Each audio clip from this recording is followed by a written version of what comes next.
హవిని బ్రహ్మమే అయి ఉన్నాయి. అలాగే హవికి భవిష్యులు మనం నెయ్యి కావచ్చు, పాము ద్రవ్యాలు ఏమైనప్పటికీ నవధాన్యాలు ఇలాంటివన్నీ కూడా అర్పించబడే భవిష్యులు బ్రహ్మమే. బ్రహ్మ అగ్నో బ్రహ్మం అనేటటువంటి అగ్నిలో బ్రహ్మణ హృతం బ్రహ్మల చేతిని హోమం చేయబడుతుంది.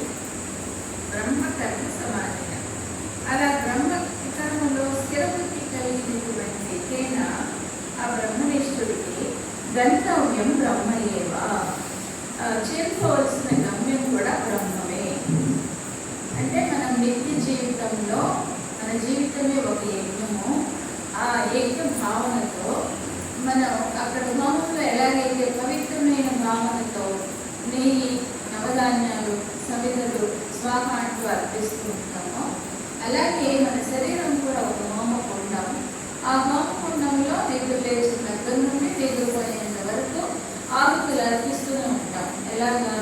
నోటి ద్వారా, కళ్ళ ద్వారా, చెవుల ద్వారా, ముక్కు ద్వారా, చర్మం ద్వారా ఇలా ఆహుతులు అనేవి అర్పిస్తూ ఉంటాం. అదేంటండి అలా ఆహుతులు ఎలా అర్పిస్తాం? ఆ ఇంద్రియాల ద్వారా విషయాలని లోపలికి పంపిస్తూ ఉన్నాం, తెలుసుకుంటూ ఉన్నాం. ఆ లోపలికి పంపించడమే, తెలుసుకోవడమే ఆహుతులు. ఎక్కువ మందికి మిగతా పనులు చేసినా చేయకపోయినా నిద్ర లేవగానే పెట్రోల్ పెట్టుకోవాలి, లేకపోతే ఇంజిన్ పని చేయదు. బాబా ఏమి కాదు, స్వాహ అంటూ కాఫీ కానీ టీ కానీ పడుకోవాలి. ఆ పెట్రోల్ పడితే కానీ ఇంజిన్ పని చేయదు కదా. అలాగే మరి కొంతమంది భక్తి పాటలు వినంటే ఏమి తోచదు, నిద్ర లేవగానే అవి పెట్టుకుంటారు.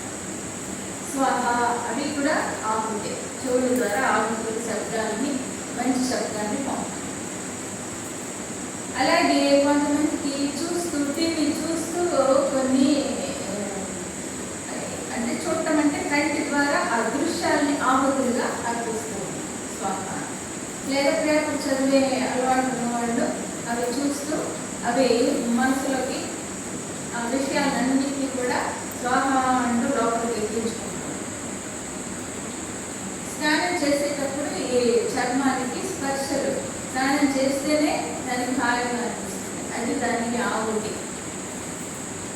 ఇలాగా ప్రతి ఇంద్రియం ద్వారా నిద్ర లేచినప్పటి నుండి ఏదో ఒక ఇంద్రియం ద్వారా మనం ఒక ఆహుతి అనేది పంపిస్తున్నాం. అలా పవిత్రమైన యజ్ఞంగా నీవు ప్రతి విషయాన్ని, ప్రతి ఇంద్రియం ద్వారా జరిగేటటువంటి క్రియని ఒక ఆహుతిగా నువ్వు భావించినట్లయితే మన జీవితమే ఒక యజ్ఞం అవుతుంది, పవిత్రమైన యజ్ఞం అవుతుంది. అంటే బ్రహ్మనిష్ఠుడైనటువంటి వాడు ఇలాగే చేస్తాడు, ఏది చేస్తున్నాడు. అందుకే భోజనం చేసేటప్పుడు ఈ శ్లోకం చదువుకోవడం. తినే అన్నము పరబ్రహ్మమే, తినబడేవాడు పరబ్రహ్మమే. ఈ భావంతో చేస్తూ ఉంటాడు బ్రహ్మనిష్ఠుడైనటువంటి నిత్యము కూడా. ఏ పని చేసినా ప్రతి చర్యని కూడా ఈ భావంతో చేసేటప్పుడు ఆయనకి ఇదంతా కూడా ఒక లీల, ఒక ఆట, ఒక కళ అలాగే భావించి చేస్తూ ఉంటాడు. దేంట్లోనూ అప్పుడు సాధారణం అనేది ఉంటుంది. ఇప్పుడు గోడ మీద అక్కడక్కడ బొమ్మలు ఉంటాయి, దీపం వెలిగించినట్టు, పిల్లి పాలు తాగుతున్నట్లు అక్కడ ఉంటుంది. ఎవరికైనా చిన్నపిల్లలు మారం చేస్తున్నప్పుడు, ఏడుస్తున్నప్పుడు వాడికి ఆ బొమ్మలు చూపించి ఎదుగురికి చూడు, పిల్లి చూడండి బాగా తాగుతుంది పాలు అని అంటారు. పిల్లి పాలు తాగుతుంది, అక్కడ నిజానికి తాగుతున్నట్టు కనిపిస్తుందంటే ఆ బొమ్మ. అలాగే బ్రహ్మనిష్ఠుడి చేత చేయబడే కర్మలు కూడా చేస్తున్నట్టు ఉంటుందంటే మనకుంటుంది, కానీ ఆయన దృష్టిలో అసలు తనేమి చేయలేదు. అంతా బ్రహ్మమే, చేసేవాడు చేయబడే కర్మ అంతా కూడా బ్రహ్మమే. ఇప్పుడు హోమంలో వాడబడే సృప్పు, శృభము, నెయ్యి, అలాగే మిగతా ఆహుతులు, సమిధులు, నవధాన్యాలు అన్నీ కూడా పరబ్రహ్మమే, అగ్ని పరబ్రహ్మమే. అక్కడ చేసేటటువంటి ఆ యజ్ఞం మనకి నిత్య జీవితానికి కూడా అన్వయించుకోవాలి. బ్రహ్మనిష్ఠుడు అలాగే చేస్తాడు. అది కలగానే భావన చేస్తాడు. అంటే ఈ సృష్టి అనేది ఆయన దృష్టిలో కేవలం కళ మాత్రమే, నిజం కాదు. ఈ స్థితికి రావడానికి 12 రకాల యజ్ఞాలు ఈ అధ్యాయంలో చెప్పబడ్డాయి. చూడండి. దైవమేవా పరే యజ్ఞం యోగినః పర్యుపాసతే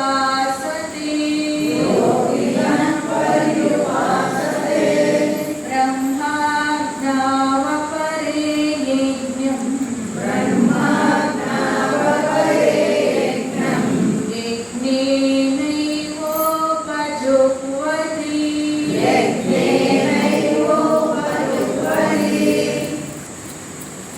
అపరే యోగినః, కొందరు యోగులు దైవం యజ్ఞం ఏవ, దైవాన్ని గురించినటువంటి యజ్ఞాన్ని పర్యుపాసతే, చక్కగా అనుష్ఠిస్తారు.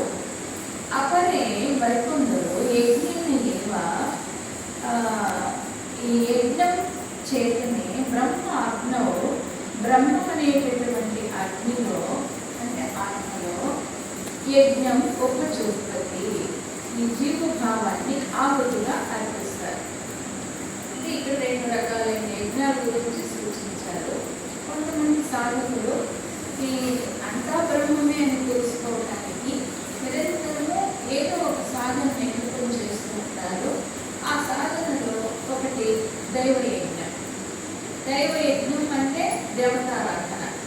ఆ దేవతారాధన అనేది నిత్యము కూడా నిష్ఠతో మన కోసం మనం ఎంత శ్రద్ధతో చేసుకుంటామో, మలినం అనేది లేకుండా, ఎక్కడ వంట అనేది లేకుండా, మన శరీరం కోసం ఎంత జాగ్రత్తగా చేసుకుంటామో అలాగే తాను నమ్ముతున్నటువంటి ఆ దైవాన్ని తన శరీరాన్ని చూసుకున్నట్టే అంత శ్రద్ధగా అర్చన చేస్తారు.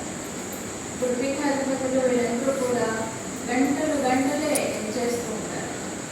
నిష్ఠతో ఏ విషయంలోనూ కాంప్రమైజ్ అవ్వదు, అన్ని నిష్ఠగా చేయవలసింది. ఏదో ఒకటి సర్దుకుంటారు దేవుడు అన్నట్టుగా చేయదు. ప్రతిదీ కూడా అన్ని సక్రమంగా సర్దుకొని కూర్చొని చేసుకుంటారు.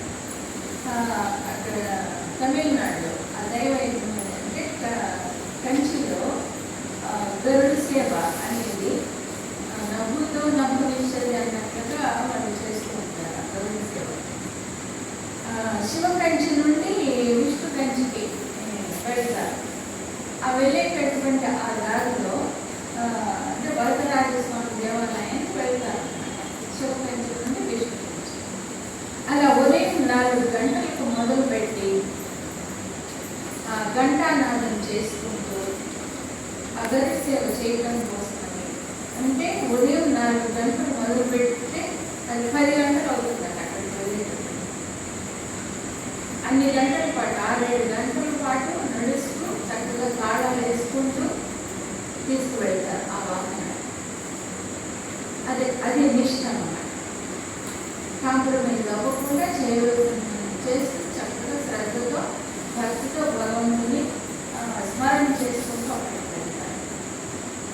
ఆ ప్రకారంగా దేవతారాధన అనేది ప్రతిరోజు కూడా ఒక్కొక్క రోజు ఒక్కొక్క దైవాన్ని అర్చిస్తూ ఉంటారు. అలాగే చేస్తూ ఉంటారు. లేదు ఒకే దైవాన్ని నమ్ముకొని నిష్ఠగా చేసేవాళ్ళు ఉంటారు. ఇలా దైవ యజ్ఞం అనేది చేసినప్పుడు దానికి యజ్ఞం అని అన్నారు. అంటే నిస్వార్థంగా భగవంతుని మీద ప్రేమతో చేసేటటువంటి పని ఏదైనా కావచ్చు, దాన్ని యజ్ఞం అని అంటారు. దేవతారాధన. ఈ దేవతారాధన అనేది ఎందుకు చేయాలి అని అంటే, దేవతలు అంటే ఇచ్చేవారు, వెలుగునిచ్చేవారు, మనం అడిగింది ప్రసాదించేవారు. అలాగే ఈ ప్రకృతి శక్తుల్ని, గాలిని, నీటిని, వెలుగుని ప్రసాదించేవారు. వారికి మనం కృతజ్ఞతతో మనం ఆరాధన అనేది చేసినప్పుడు ఆ రుణం అనేది తీరుతుంది. తప్పనిసరిగా వాళ్ళు అవి ఇస్తున్నారు, అడగకుండానే అవి ఇస్తూ ఉన్నారు కాబట్టి గాలి, నీరు, వెలుగు అవన్నీ మన కృతజ్ఞతతో ఇది చేయడం అనేది మన బాధ్యత. అలా దేవతారాధన అనేది కొంతమంది బ్రహ్మాజ్ఞావ పర్యయజ్ఞం యజ్ఞేనైనోప చూపతి. బ్రహ్మం అనేటటువంటి అగ్నిలో ఈ జీవాత్మను ఆకుతిగా అర్పిస్తారు. అంటే అహం బ్రహ్మాస్మి. ఇప్పుడు ఉపనిషత్తులు 4 ఉపనిషత్తుల్లో 4 వేదాల్లో 4 ఉపనిషత్తులకు సంబంధించినటువంటి 4 మహావాక్యాలు ఉన్నాయి. అవి అహం బ్రహ్మాస్మి, అయమాత్మ బ్రహ్మ, ప్రజ్ఞానం బ్రహ్మ, తత్వమసి అనేటటువంటి మహావాక్యాలు. ఈ మహావాక్యాలు అన్నిటికీ కూడా ఒకటే అర్థం, నేనే బ్రహ్మం అయి ఉన్నాను అనేటటువంటి అర్థం. అలా ఈ మహావాక్యాలలో ఏదో ఒక వాక్యాన్ని తీసుకుని ఇప్పుడు మనం మంత్రం ఎలా లేదు భగవన్నామ స్మరణ ఎలాగ చేస్తూ ఉంటాము, అలాగే యోగులు అయినటువంటి వారు ఈ మహావాక్యాలనే వాళ్ళు స్మరణ చేస్తూ ఉంటారు, జపంగా చేస్తూ ఉంటారు. అహం బ్రహ్మాస్మి, అయమాత్మ బ్రహ్మ, ప్రజ్ఞానం బ్రహ్మ, తత్వమసి. ఈ వాక్యాల్లో ఏదో ఒకటి తీసుకుంటారు. అహం బ్రహ్మాస్మి అంటే నేను బ్రహ్మ అయిపోతున్నాను. అయం ఆత్మ బ్రహ్మ అంటే ఈ ఆత్మే అక్కడ ఉన్న అంతటా ఉన్న పరమాత్మ, ఇందులో ఉన్న ఆత్మే అంతటా ఉన్నది. ప్రజ్ఞానం బ్రహ్మ, ప్రజ్ఞానం మేధస్సు రూపంలో ఉన్నదే ఆ బ్రహ్మం. తత్వమసి అంటే తత్వం అసి. తత్ అంటే పరమాత్మ, త్వం అంటే ఈ జీవుడు, అసి అంటే ఎదురు అనే అర్థాన్ని సూచించే మహావాక్యాలనే జపం చేస్తూ జీవభావాన్ని ఆకుతిగా అర్పిస్తూ ఉంటారు. ఊరికే ఏదో నోటికాల జపం చేసేదని కాకుండా ఈ జీవభావం అనేది అంతరించేలాగా నేను ఆత్మ ఒకటే అనేటటువంటి భావనతో నిరంతరము స్మరణ చేస్తూ ఉంటారు, విచారంలో ఉంటారు. ఇలా 2 రకాలైనటువంటి యజ్ఞాలు ఈ శ్లోకంలో సూచించారు. తర్వాత శ్రోత్రాదీనింద్రియాణ్యన్యే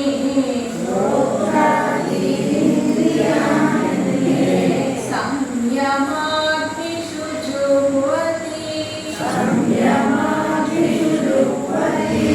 శబ్దాదీన్ విషయానన్యా ఇంద్రియాగ్నిషు జుహ్వతి శ్రోత్రాదీనింద్రియాణ్యన్యే సంయమాగ్నిషు జుహ్వతి శబ్దాదీన్ విషయానన్యా ఇంద్రియాగ్నిషు జుహ్వతి. అన్ని మరికొందరు యోగులు సంయమ అగ్నిషు నిగ్రహం అనేటటువంటి అగ్నిలో శ్రోత్ర ఆదీని ఇంద్రియాన్ని చూపతి. ఈ చెవి మొదలైనటువంటి జ్ఞానేంద్రియాలని ఆకుగా అర్పిస్తారు. అన్ని మరికొందరు యోగులు ఇంద్రియ అగ్నిషు ఇంద్రియాలనేటటువంటి అగ్నిలలో శబ్ద ఆదీన్ విషయాలు, శబ్ద స్పర్శ రూప రసగంధాలనేటటువంటి విషయాలను జుహ్వతి ఆకుగా అర్పిస్తారు. ఇక్కడ 2 రకాలైనటువంటి సాధన విధానం. కొంతమంది యోగులేమో ఈ జ్ఞానేంద్రియాలన్నింటినీ కూడా పూర్తిగా నిగ్రహించి, అంటే బయట విషయాలకు సంబంధించినటువంటి ఆ వాసన ఏమాత్రమో వాళ్ళకి ఇష్టం ఉండదు, పూర్తి ఏకాంతంలో ఉంటారు అనుకోండి. బయట ప్రపంచంతో సంబంధమే ఉండదు. అలా ఇంద్రియాలన్నింటినీ కూడా మన వశంలో ఉంచుకొని నిరంతరము ఆత్మధ్యానంలోనే నిమగ్నమయ్యేవారు కొందరు. కొంతమంది మాకు సత్సంగం లేదు, మాకు అసలు అన్నం లేకపోయినా ఉంటారు, కానీ సత్సంగం లేకుండా భగవద్గీత ఇలాంటి శాస్త్రాలు వినకుండా మేము మాత్రం జీవితంలో రోజు కూడా ఉండలేదు అని అంటారు. మిగతా విషయాలు, అన్ని విషయాలు ఏదైనా లౌకికపరమైన విషయాలు ఎవరైనా చెబితే కన్న కఠోరంగా అనిపిస్తుంది అని లోపలికి వెళ్ళిపోతుంటారు, ఏకాంతంలోకి వెళ్ళిపోతుంటారు. అలాగా ఇంద్రియాలని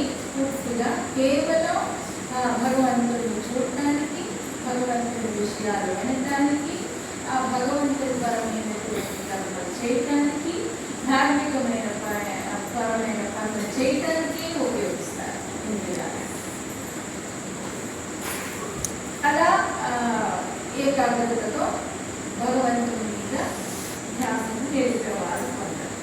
మరి కొంతమంది ఇంద్రియాల ద్వారా అన్నిటినీ అనుభవిస్తూనే ఈ విషయానందం బ్రహ్మానందమే అనే భావన, ఏది అనుభవించినా ఇంద్రియాల ద్వారా ఏది చూస్తూ ఉన్నా, ఏది తింటూ ఉన్నా, ఏది వింటూ ఉన్నా అదంతా కూడా బ్రహ్మానందం. ఆ బ్రహ్మం నుండే వస్తుంది.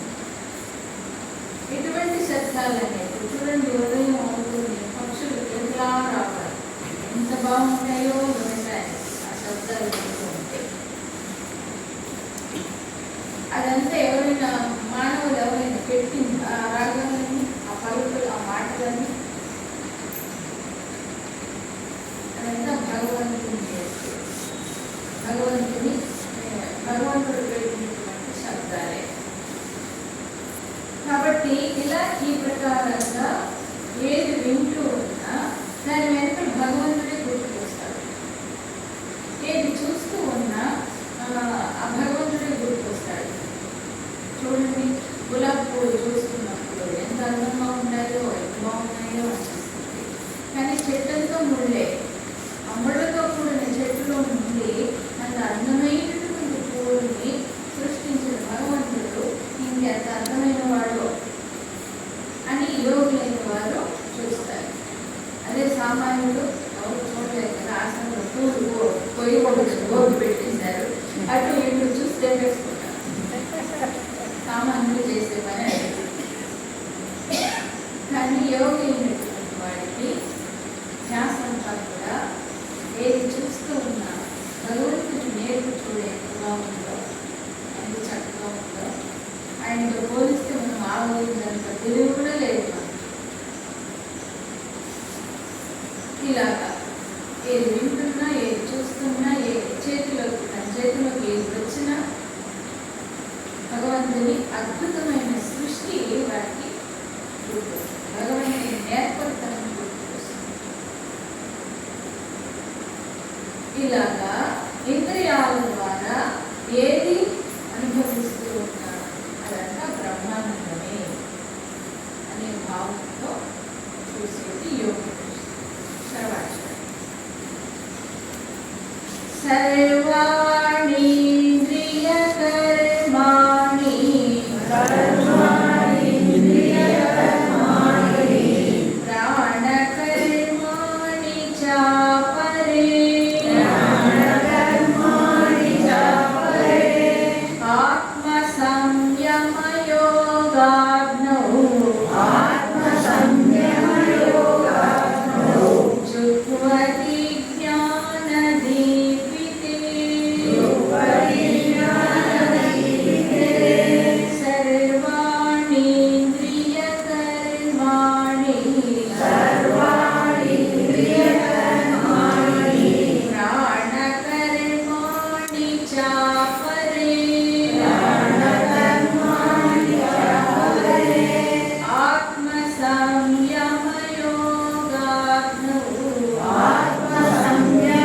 యోగాగ్నౌ జుహ్వతి జ్ఞాన దీపితే. అక్కడే మరికొంతమంది యోగులు సర్వాణి ఇంద్రియ కర్మాన్ని, అన్ని ఇంద్రియ కర్మలని ప్రాణ కర్మాన్ని ఇచ్చారు. అలాగే అన్ని కర్మేంద్రియాలు, ప్రాణకర్మలు అన్నింటినీ జ్ఞాన దీపితే, జ్ఞానంతో వెలిగించబడిన ఆత్మ సంయమ యోగాలో మనస్సంయమనం అనేటటువంటి యోగ సమాధిలో జుప్పది ఆహుతిగా అర్పిస్తారు. సర్వాణి ఇంద్రియ కర్మాణి అంటే 10 ఇంద్రియాలు, 5 జ్ఞానేంద్రియాలు, 5 కర్మేంద్రియాలు. అలాగే ప్రాణకర్మలు అంటే ప్రాణాన్ని కూడా 5గా విభజన చేస్తుంది కదా శాస్త్రము. ప్రాణం, అపానం, సమానం, జ్ఞానం, ప్రధానం. మనం దేవుడికి నివేదన చేసేటప్పుడు 5 ప్రాణాలకి చెందాలి అనే భావనతో నివేదన చేస్తాం. ఈ 5 ప్రాణకర్మల్ని కూడా పూర్తిగా తన వశంలో ఉంచుకోవటం అంటే 5 జ్ఞానేంద్రియాలు, 5 కర్మేంద్రియాలు, 5 ప్రాణాలు, ఆత్మ సంయమం, అలాగే మనస్సు. ఎన్ని 16. ఈ 16 కర్మల్ని కూడా నిగ్రహం అనేటటువంటి అగ్నిలో ఆహుతిగా అర్పిస్తాయి. జ్ఞానేంద్రియాలు, కర్మేంద్రియాలు, మనస్సుని ఆపేయడమే కాదు, పూర్తిగా ప్రాణకర్మల్ని కూడా ఆపేస్తాయి. ఇప్పుడు ప్రాణశక్తితో మనం బయటవన్నీ లోపలికి స్వీకరిస్తాం. అపాన శక్తితో లోపలికి వెళ్ళినవన్నీ కూడా వెళ్ళిపోవాల్సిందే కదా. లోపలికి వెళ్ళినవన్నీ లోపల ఉన్నాయనుకోండి, ఏమవుతుంది, మనం పైకి తీసుకెళ్ళాలి, నేడుకోవాలని. అలాగా అపానం అనేటటువంటి వాయువు ద్వారా చక్కమంతా బయటికి పంపిస్తుంది. సమానం అనేటటువంటి ప్రాణవాయువు బాగా మనం తినేటువంటి ఆహారాన్ని అరిగించి దాన్ని రక్తంగా మార్చి గుండెకి అందిస్తుంది సమానమనే ప్రాణవాయువు. జ్ఞానం అనేటటువంటి వాయువు ఏం చేస్తుంది, అలా గుండెకి అందించబడినటువంటి ఆ రక్తాన్ని శరీరం అంతటా కిందికి పైకి పక్కకి అందరికీ సప్లై చేస్తుంది జ్ఞానం అనే ప్రాణవాయువు. అదే ఉదాహరణ అనేటటువంటి వాయువు ఊర్ధ్వంగా ప్రవహిస్తుంది. ఊర్ధ్వంగా ప్రవహించడం అంటే మనకి తిన్నటువంటి ఆహారంతో జ్ఞాపక శక్తిని కలిగజేస్తుంది.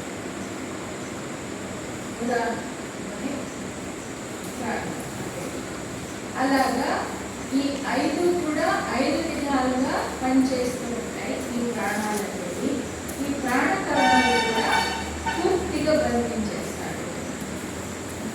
తీసుకోవడం లేదు, వదిలిపెట్టడం లేదు, ఆలోచించడం లేదు, వ్యాపింప చేయడం లేదు. అంటే పూర్తిగా ఆ యోగా అనేటటువంటి అగ్నిలో ఇంద్రియాలన్నింటినీ కూడా నిగ్రహించేసినప్పుడు ఇక ఆకలి తప్పులు కూడా ఉండవు. దాని మీద ధ్యాస అనేది ఇది ఒక రకంగా లైంగిక యోగం అంటారు. యోగ శాస్త్రంలో లైంగిక యోగం అనే ఒక యోగం. అది గుంటూరు దగ్గర కొండనాళ్ళ దగ్గర అది లాలాజలం అనేటటువంటిది ఆ రసం స్రవిస్తూ ఉంటుంది. దాన్ని యోగ శక్తి ద్వారా వాళ్ళు ఆస్వాదిస్తూ ఉంటారు. దాన్ని అమృతం అంటారు యోగ శాస్త్రం ప్రకారం. దాన్ని ఆస్వాదిస్తూ ఉన్నప్పుడు ఇక ఆకలి ఉండదు, దాహం ఉండదు.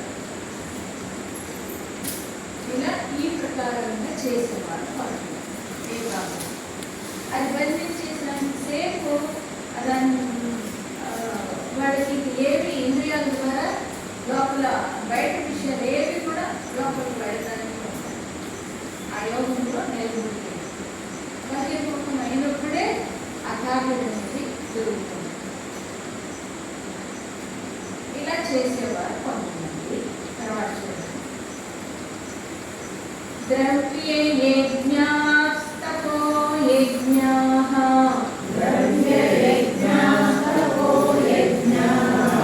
యోగ యజ్ఞాస్తథా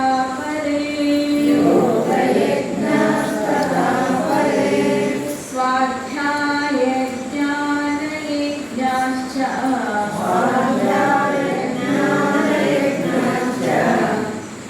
యతయః సంశితవ్రతాః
అందులో ద్రవ్య యజ్ఞం ఒకటి.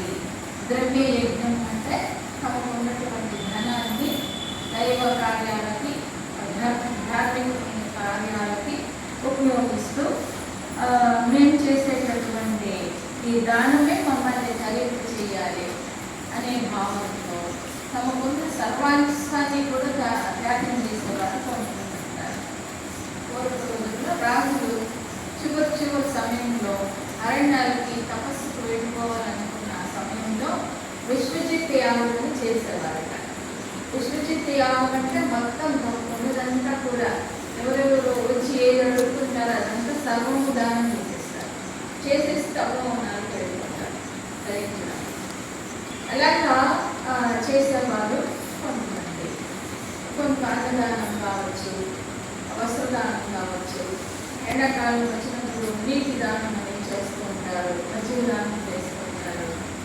ఇలాగా ఏదో ఒక దానం చేస్తూ ఉన్నప్పుడు తీసుకునేవారు, స్వీకరించేవారు లోకు అన్నట్టుగా కాకుండా తీసుకునేవారు నాకు ఆ అవకాశం ఇచ్చారు, నారాయణుడు ఆ రూపంలో వచ్చాడు, ఆయన ఈ రూపంలో నేను అర్చించుకునే అవకాశం వచ్చింది అనే భావనతో చేస్తూ ఉంటారు. ఆ ద్రవ్యాన్ని ఉపయోగిస్తూ ఉంటారు.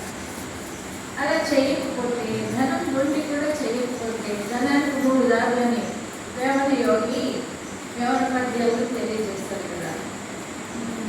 దానం, భోగం, నాశం, ఈ 3 దారులట. దానం అంటే ధనాన్ని దైవ కార్యాలకి, ధర్మ కార్యాలకి ఉపయోగించారు. రెండోది భోగం, వాళ్ళు అనుభవించడం. మూడోది ఈ 2 లేనప్పుడు దానికి మూడో దారి చూసుకుంటుంది నాశం. అంటే తగలబడిపోయి అదంతా వెళ్ళిపోవచ్చు, లేదా దొంగలు పడి వాళ్ళంతా దోచుకోవచ్చు. ధనం అంటేనే ద్రవ్యం స్వభావం కలిగింది, అంటే కారిపోయే స్వభావం కలిగింది. ఒక చోట నుండి ఒక చోట వెళ్ళిపోవాలి. అలా కాకుండా మాటి ఉండిపోవాలని చెప్పి భూమిలో నిక్షిప్తం చేయటము, బ్యాంకుల్లో నిక్షిప్తం చేయటము, ఇలా చేస్తే దాని దారి అది చూస్తుంది. వెళ్ళిపోవాలి చోట నాకు తెలుసులే అనుకుంటాను.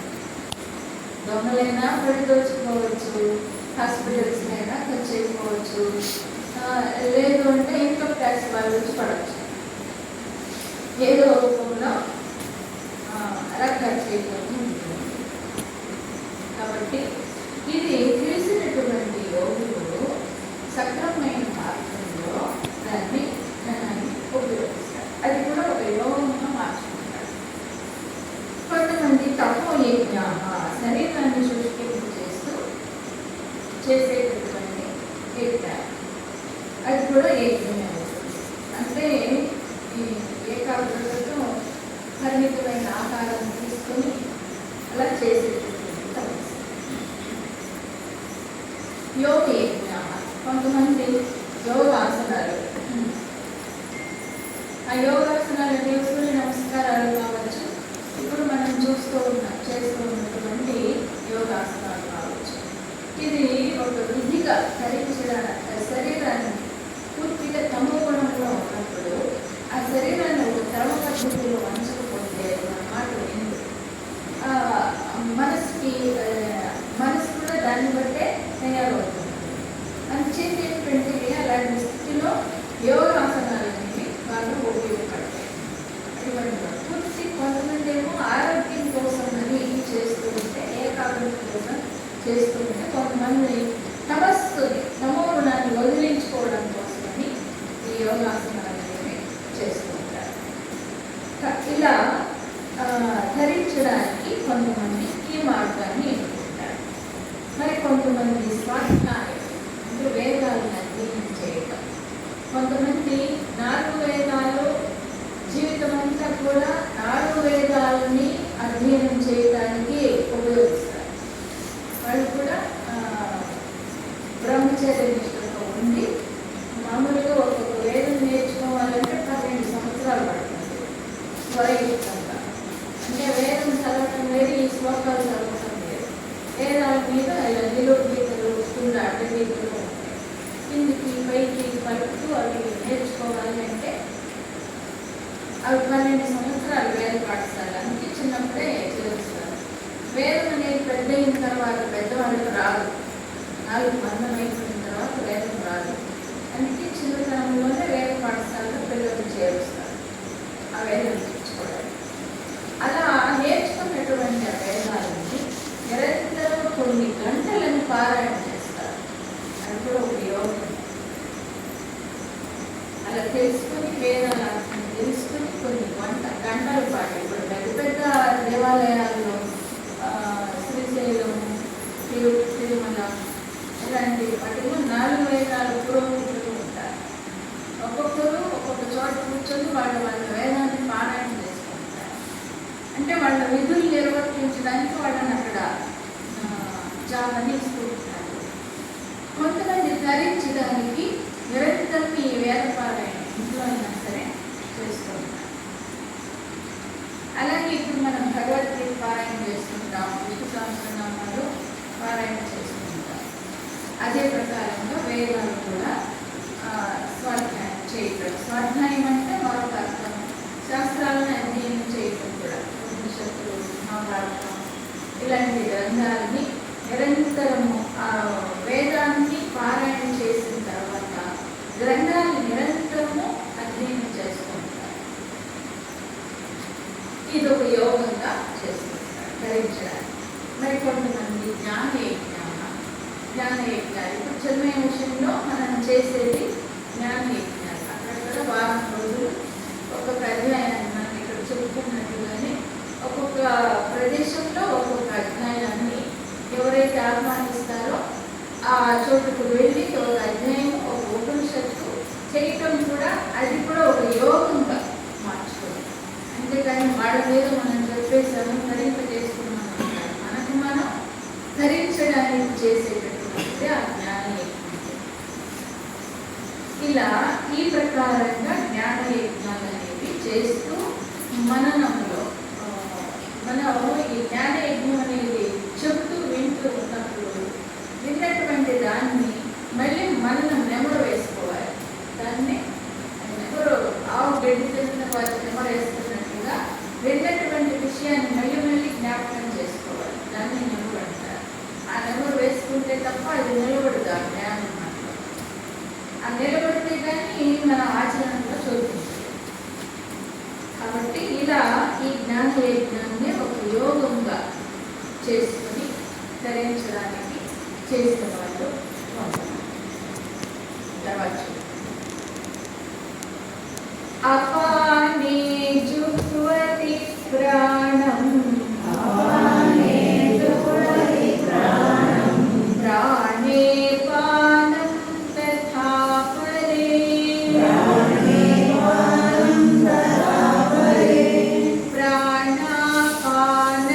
ప్రాణాపానగతిరుధ్వా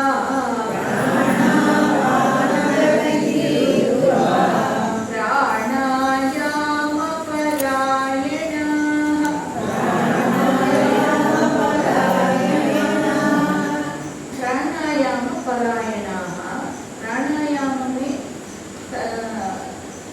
గమ్యంగా చేసుకున్నటువంటి వారు అక్కడే కొంతమంది ప్రాణ అపాన గతి ఈ ప్రాణాపాన క్రియల్ని రుద్వ ఒక క్రమ పద్ధతి ప్రకారం కుంభించి అపానే ప్రాణం అపానవాయువులో ప్రాణవాయువుని తథా అలాగే ప్రాణే అపానం ప్రాణవాయువులో అపానాన్ని జుహ్వతి ఆహుతిగా అర్పిస్తారు.